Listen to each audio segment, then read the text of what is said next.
Hello and welcome to my YouTube channel.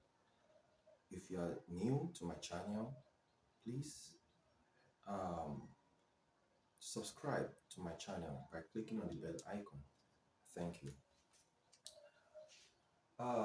In our last video, we looked at the laws of indices, and today we shall be rounding up with the remaining laws of indices, and we shall be looking at the seventh law, which it is known as the root power.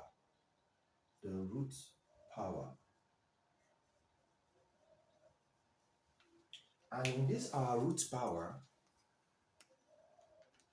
we are going to be looking at the fact that a raised to power 1 over m equals to the, or let me change it to n, equals to the nth root of a to the power of 1.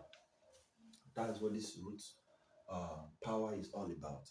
That if you raise a number to the power of 1 over any number that is below, that is our denominator, if we want to find, if you want to solve this, then this n stands for the name of the root, then to the power of 1.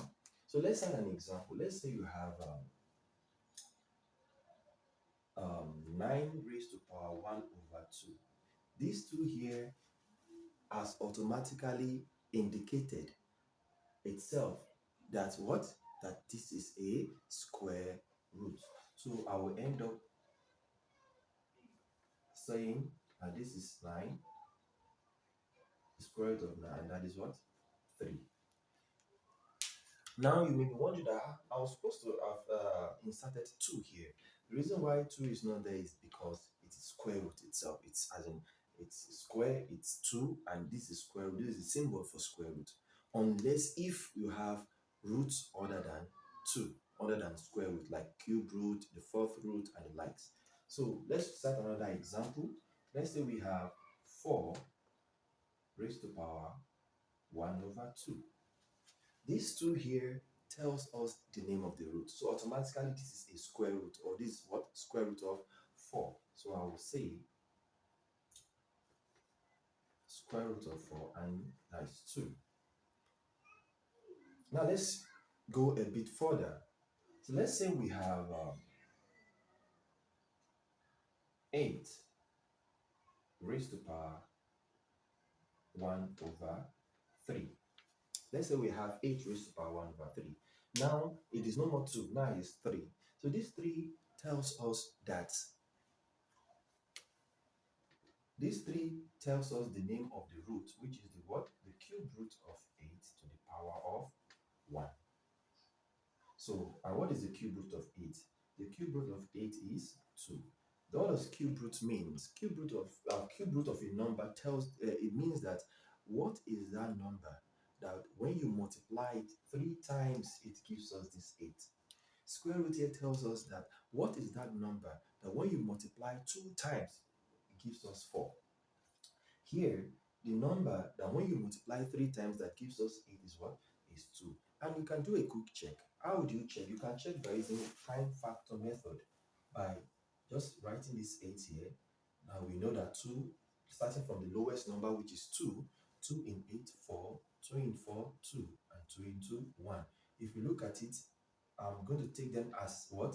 As a whole, as a set. So if this is 2, 2, 2, so since it is cube root, then I have to take them in threes. So, and this in threes here shows that the number that appeared 3 times that is the same is what? Is 2. So that makes us believe that, well, that gives us the result that 2 is the what? The cube root of 8. Also the square root of 4. You can just do a quick check using prime factorization method. So 2 in 4, 2, 2 into 1.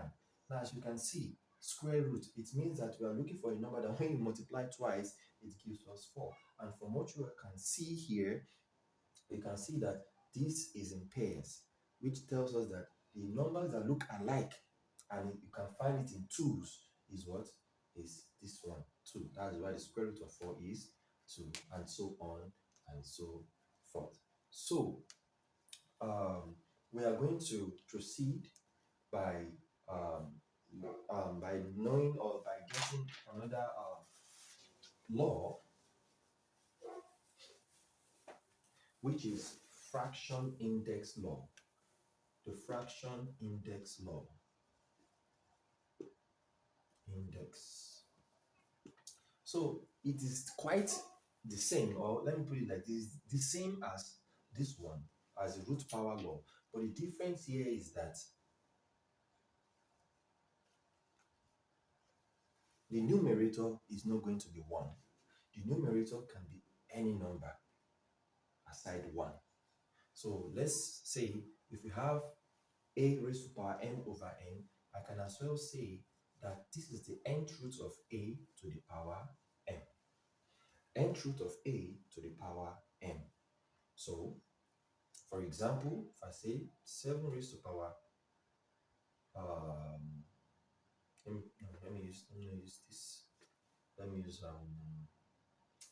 okay, let me use 27 raised to power 2 over 3. Now, just like the way we did the root law or the root power, the denominator tells us the name of the root. It indicates the name of the root. So from this denominator, we can see automatically that this is what? This is the cube root, this is the cube root of 27 raised to the power of 2. The numerator indicates the power. Please take note that the numerator indicates the power, the denominator. So, the cube root of 27, that is, this tells us the name of the root, which is the cube root of 27 to the power of 2. So, cube root of 27, a quick check. It means that what is that number? That when you multiply 3 times, it gives us 27. And if you can do a rough check, find the prime factor of 27. Let's start with the lowest number that can divide 27. And automatically it is what? It is 3. So it's going to be 3 in 27, 9. 3 in 9, 3. 3 in 3, 1.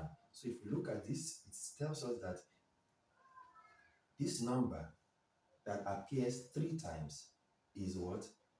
We're going to take them as as 1. We take these numbers as 1. So it means that what?